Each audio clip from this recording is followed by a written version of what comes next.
Ayan. Beb, tara, pasok ka. Beb, pagpasensyahan mo na yung bahay namin, maliit tsaka makalat. Beb, ano ka ba? Ako na nga itong naki-overnight to. Aarte pa ba ako? O, siya, dyan ka muna ha. Aayusin ko muna yung higaan natin. Nay, gutom na nga po ako. Anak, wala pa nga ang tatay mo. Hindi naman nakatanggap ng labada si nanay, kaya wala pang pang-budget ngayon. Konting tiis lang muna, anak, ha? Hello? May tinapay ako dito, oh. Gusto mo? Sa'yo na lang. Masarap yan. Salamat, ate.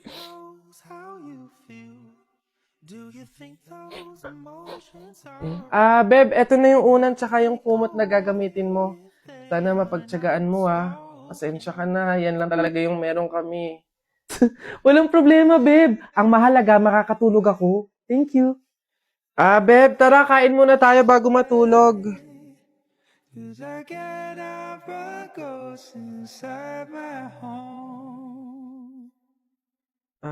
Beb, pasensya ka na, Mantika asin lang yung ulam namin ngayon, eh.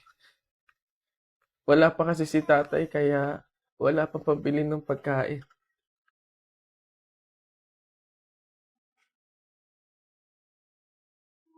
Sobra akong nahihiya sa'yo, Beb. Beb, ano ka ba? Magkaibigan tayo, oh. Hindi para i-judge kita. Mahirap naman talaga yung buhay. Minsan nasa baba tayo, to the point na talagang walang-wala na. Pero ang mahalaga, hindi yun palagi. Nadating din talaga yung panahon na nasagana tayo. Kaya na tayo?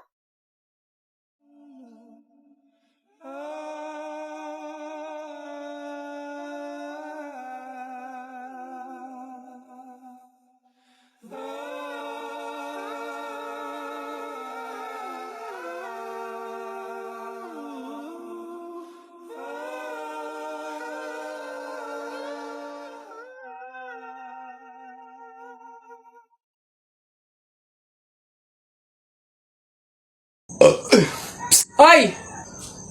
Diyos ko! Sabaw na naman to panigurado! Wala na nga sabaw, hingi pa ng hingi! Tignan natin ngayon.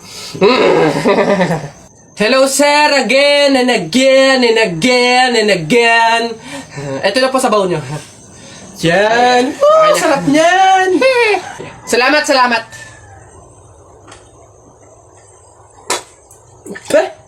Hoy! Ay sir, bakit? Hoy, ano to? Tubig to, hindi to sabaw. Ay sir, alam ko. Ang usapan kasi, sabaw. Hindi klase ng sabaw. Aba, bastos to. Palitan mo to. Sasabi ko sa'yo, palitan mo to. Ay, wow! Kayo pa tong galit, ha? Malamang ubos na yung sabaw namin. Kakahingi nyo. Pang 100 sabaw lang naman yung hiningi nyo kanina. Kaya naubusan na kami. Kapal naman ito. Buto-buto na nga yung ulam nyong manok. Para lang mapakinabangan nyo yung only rice namin, kaya ka nagsisabaw ng sisabaw dyan. Ha, ganon. Anong gagawin ko dito? Hindi mo alam yung gagawin mo? Ako alam ko. Isabaw mo yan sa only rice mo. Gawin mong sabaw tubig. Face ito. Gagi mga pare, gutom na ako Tara sa BGC, restaurant tayo mga tol. Tara, tara, tara. Uy, gagi, same pare, yung stomach ko, it's hurt pare. I'm gonna die. Tara na, kain na tayo. Dito, ano ba mga pare?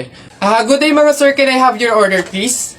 Ano na lang, 3 hamburger, 3 spaghetti, 1 pizza, tsaka 3 halo-halo. Ang dami yung order mga sir Gagi, gutom na gutom kami, grabe, legit. Sobrang dami kasing shorty ngayon sa BGC. Sobre yun ang dami. Pagod na pagod kami no? Ayan, 1,530 per po lahat. Tanong ko lang din po kung meron kayong mga vaccination card.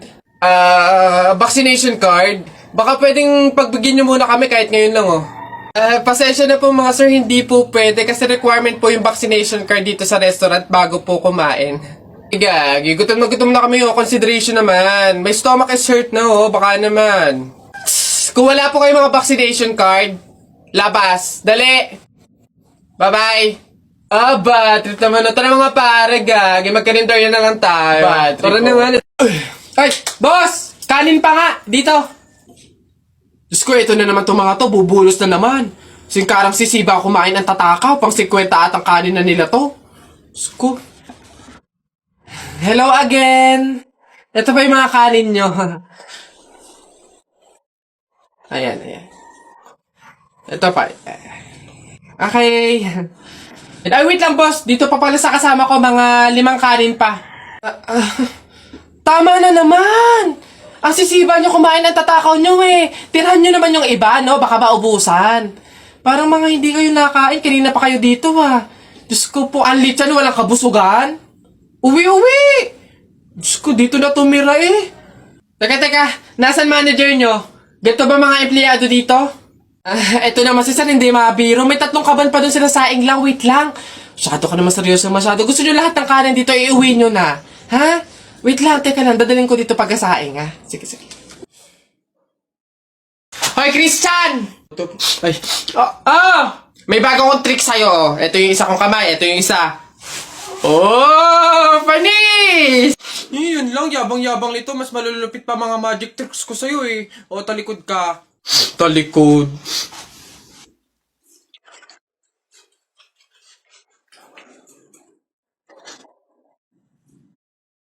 Oh, panis! No, paano nang... Ay, yun lang, yabang-yabang na agad. Oh, ito. Oh, tamo ayan na. Oh. Ano, panis! Mangha ka na naman! Wait lang, meron pa ako isa. Kala mo, ikaw lang. To, matigas yan, ha? Oh, matigas. Ano, panis? Kala mo, ikaw lang, ha? Yabang-yabang mo. Wala yan. Para yan lang, eh. Wala yung talo dito. Ano? Talo ka pala, eh. Mas magaling mga tricks ko sa'yo, eh. Babe, happy Mansari. Hindi ba ako babatiin? First Mansari natin ngayon, no? Nakakatampo ka naman, ha? Tapos meron pa akong regalo sa'yo, oh. Mansari, alam ko. O, di ba butas yung panty mo? O, ba't hindi na lang yun yung pinabili mo ng mga yan, ha? Alam na, butas yung mga panty na yung mga regalo pa naisip bilhin. Babe, naambol pa silong naman ako. Di ba may payong kang sayo? Ang sabi ko kasi sayo, magdala ka ng payong kasi uulad mamaya. O, tama, wala ka tuloy magamit. Ang hirap kasi sa inyo, gusto nyo lagi yung sweet moment, yung makikisukob kayo sa amin. Hindi to kay drama. Bahala ka sa buhay mo. Babe, ano ba? Kanina pa ako nagugutom, kumain na tayo. Ay nako, tapos ako kumain. Ikaw kanina pa kita inaaya kumain, ayaw mong arte mo. Gusto mo kasi lagi yung mga may sweet moment pa, bebe pam. Ikaw yung unang susuyuin kumain. Tapos, sabahin mo ako. Arte nyo, bahala ka, magutom ka dyan. Ayan na, bilisan nyo, matatalo na tayo. Ano ba yan? Bilis kasi. Hay, balong. Ikaw naman puro laro lang dyan. Bumili ka ng sibuyas at bawang kinati Telay. Bilis. Wait lang naman. Kanina pa kayo utos ng utos dyan, eh. Talo na nga, eh. Ano ba yan? Abahoy, ako'y sinasagot-sagot mo na? Hirap na hirap akong palakahin kasi sabi ko sa'yo, pag sa susunod ako'y sinagot mo pa, talagang malilintikin ka sa aking bata ka. Nagawa mo na ba yung mga assignment mo, ha? Yung kwarto, nalinis mo na ba? Sabi ko sa'yo. Tsaka nga pala yung pinggan, ha? Niligpitan mo na ba? Sabi ko, hoy! Ako talagang bata kay ginigigil mo, ha? Ba't hindi ka umimik dyan? Sabi niyo po, huwag kayong sasagutin. Gulo niyo din, eh.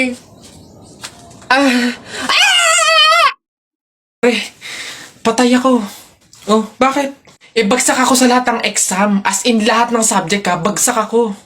Paano nangyari yun? Ginawa mo ba yung sinabi kong pamahiin sa'yo na kapag may exam, maglagay ka ng libro sa ilalim ng unan bago matulog? Yun nga, ginawa ko naman yung sinabi mong pamahiin, eh. Kaso, ewan ko ba't hindi gumana? O, yun naman pala, eh. Nakalimutan mo pa rin yung review mo? Ay, kailangan ba mag-review? Ay, nako naman. Naglalagay ng libro sa ilalim ng unan bago matulog kapag may exam para hindi makalimutan yung ni-review. Kaya pala hindi gumana. Akala ko maglalagay ng libro sa ilalim ng unan bago matulog para para magkasagot yung exam. Yung pala kailangan mag-review. Ay, Bona ka!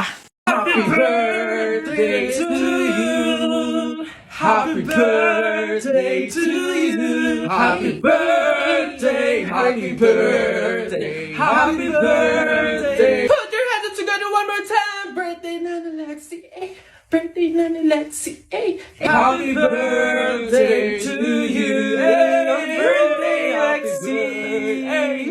Happy birthday, Lexi! Happy birthday! Hey! Happy Ikaw na babae ka, hindi naman tayo magkaano-ano. Kung baka pahit ka ng cake sa mukha ko, hindi naman tayo close. Ay! Si kuya naman hindi mabiro. Komedyante ako eh. Hindi mabiro to. Sige, sorry. Anak. Ay, nay. Bakit? May hawak bang pera sa kabaong yung lolo mo? Wala po, nay. Bakit po? Ay, lagyan mo. Pamahiin kasi yun na dapat may hawak na pera sa kabaong yung namatay. Pinakapamasahin niya na kasi yun sa langit. Sige po, nay. Ay. Ito po, lo. Pamasahin niyo sa langit. Ingat. Nasa langit na ako. Ay, opo, tay. Kasi sinunod po ng pamilya niyo yung pamahiin na dapat may hawak kayong pera sa kabaong para may pamasahe kayo dito sa langit. Ay, ganun ba? Naku, Teka, 1,000 yung binigay sa akin. Nasaan yung sukle? Ibigay niyo sa akin, ano to? Dayaan to, ha? Akin na. Ano na? Hala, nay! Ay, kalabaw. Oh, bakit? Nay, napunit yung damit ko sumabit dun sa pako. Ganitong damit pa naman yung kailangan namin suotin sa party bukas. Paano na yan? Aba, edi tahiin mo na lang. Bawal yun. Hindi pwede. Pamahiin na bawal magtahi ng gabi at malas daw yun sa pamilya. Halay, anong gagawin ko? Pamahiin pa kasi. Anak, suotin mo na. Kaysa naman sumuway tayo sa pamahiin, may mangyari pang masama. Suotin mo na, wala na tayong magagawa dyan.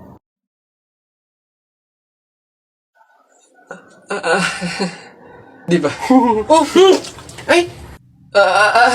Bagong style, unique, trending, fashion. Alam niyo naman ako, lagi nasa uso.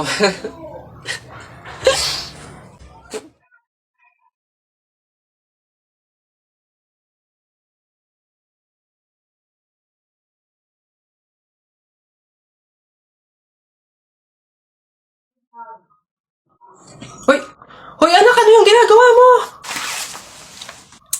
Bakit ka naman nag-uwi ng pagkain na galing sa burol ni Katay nyo? Dami naman natin pagkain dito, Nakakahiya ka. Tsaka alam mo, masama yan, ha? Ang pamahiin ng mga matatanda dyan kapag nag-uwi ka ng pagkain na galing sa burol, naku, tsak may mga kapitbahay tayong mamamatay din.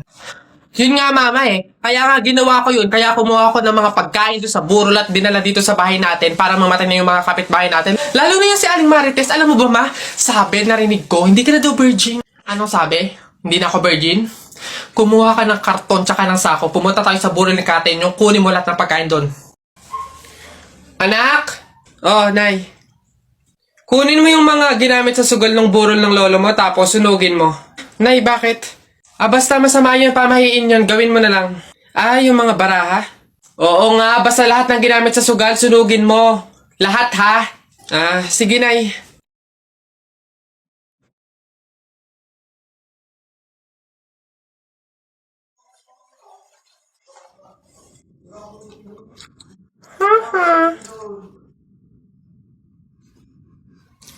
Nasaan yung mga pera dito?